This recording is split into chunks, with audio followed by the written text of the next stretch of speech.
L'affiche de la semaine, elle est très simple. Elle oppose les Titans aux Colts avec un enjeu très très simple. Celui qui gagne va en play-off. Donc, ce sera le match dans la nuit de dimanche à lundi à 2h20 du matin. La NFL l'a mis évidemment en valeur, c'est le prime time américain, puisque c'est la seule affiche où il y a une opposition comme ça directe pour les play-offs. En fait, c'est déjà un match de play-off. Ouais. On peut dire ça comme ça.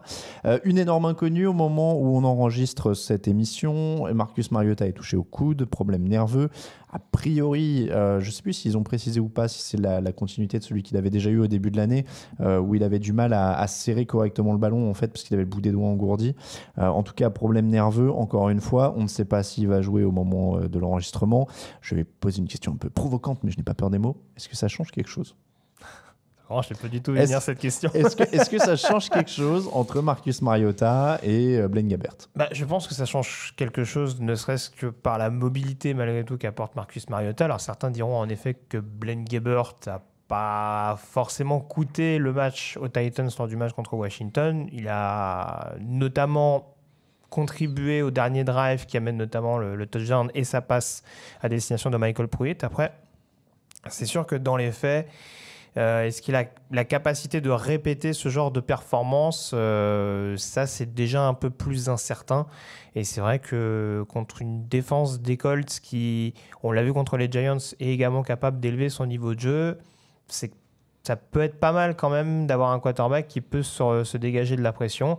Après, je suis d'accord avec toi, c'est sûr que ça reste un sérieux handicap si Mariota joue ce match en étant diminué, surtout au niveau de la main, du bras. C'est quand même pas ce qu'il y a le plus idéal pour vraiment mettre en difficulté cette défense d'Indianapolis et la prendre à revers, on dira, dans son dos. Après, l'atout principal de Tennessee, ça va rester le physique, le jeu au sol, le physique en défense. Alors voilà, ça aussi, c'est si on se demande quelles sont les conséquences par rapport à l'absence de Marcus Mariota, on peut aussi relativiser en disant que la grosse star malgré tout depuis la bye week, c'est aussi et surtout Derrick Henry, qui a vraiment contribué à remettre cette équipe des Titans dans le bon sens et qui sur des succès vraiment importants, je pense notamment au match des Jaguars, forcément, a porté son équipe et son attaque à bout de bras. Et puis il ne faut pas non plus oublier qu'on a affaire à une défense qui, quand elle met les barbelés, elle ne fait pas semblant. Il y a beaucoup de matchs où ils prennent moins de 17 points, enfin même des matchs où ils prennent moins de 10 points sur l'ensemble de la partie. Donc il y a quand même possibilité. On a vu qu'Indianapolis, par exemple, avait souffert à Jacksonville. Si cette défense de Tennessee est disciplinée, elle peut limiter les erreurs de l'attaque comme elle a déjà fait cette saison. Alors les Colts sont quand même favoris. Au match aller, ils ont gagné 38-10. Il n'y avait aucun sac pour Tennessee. Mais potentielle absence de Ryan Kelly, si je ne dis pas de bêtises, qui était un peu touché dans le dernier match, qui pourrait quand même être le talon d'Achille parce que cette ligne a plutôt été bonne cette saison. Il y a eu une longue série, je crois que c'était 5 matchs sans sac pour Andrew Luck. Mais Ryan Kelly est quand même un des hommes de base. Donc ça pourrait... Alors, à l'inverse, il y a aussi l'absence de Jurel Casey en face. C'est ce que j'allais te dire. Alors, c'est vrai que Ryan Kelly, c'est un élément, on dira, solide de cette ligne offensive. C'était pas le meilleur joueur de la O-line, mais ça reste quand même un joueur qui peut en effet répondre aux défis physiques de la ligne défensive des Titans. Mais c'est vrai qu'à mon sens, l'absence de Jurel Casey, elle est beaucoup plus préjudiciable à Tennessee que peut être paradoxalement l'absence de Marcus Mariota. Et sans le vrai leader défensif de cette équipe de Nashville, peut-être avec Wesley Woodyard, ça peut quand même être quelque chose à surveiller face en effet à une ligne offensive des Colts qui globalement, malgré quelques petits trous d'air sur un ou deux matchs dans cette deuxième partie de saison, a quand même été excellente, tu le soulignais notamment avec cette bonne série. Alors déjà, le bilan d'Andrew Luck, c'est 10 victoires, 0 défaites contre les Titans, quand même à prendre en compte. Au match aller, donc c'était à ce match aller d'ailleurs que Mariota s'était blessé, il était sorti en cours de rencontre. Comment les Colts peuvent perdre ce match ?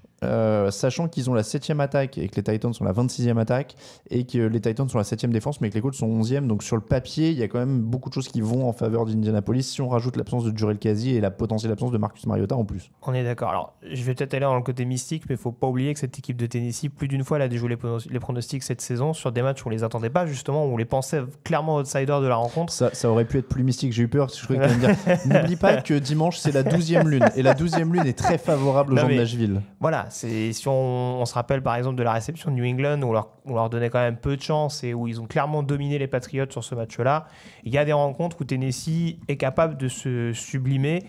Et je prenais l'exemple en effet du Jacksonville-Indianapolis il y a quelques semaines où là encore les Colts étaient extrêmement favoris. On a vu que contre les Giants, ils ont eu énormément de difficultés à l'allumage. Est-ce que Indianapolis est capable d'assumer ce statut de favori sur ce match-là avec les circonstances qu'on sait et les possibles absences donc des joueurs qu'on a évoqués du côté des Titans?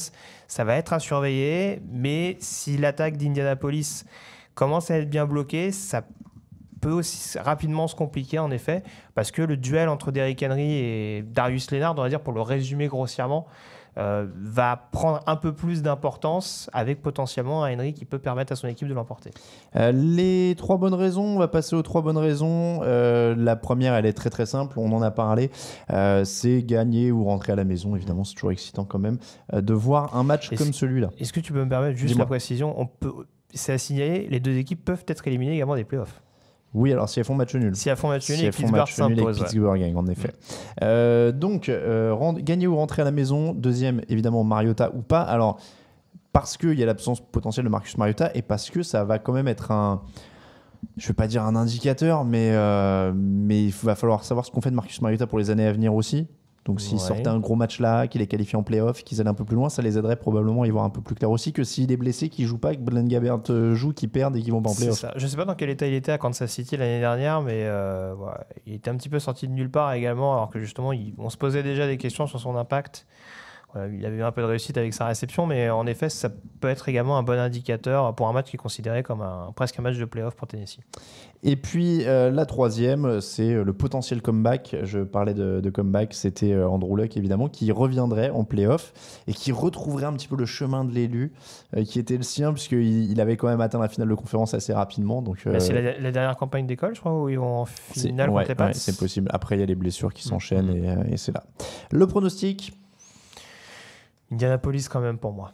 Indianapolis aussi. Sur cette affiche de la semaine, on passe au pronostic.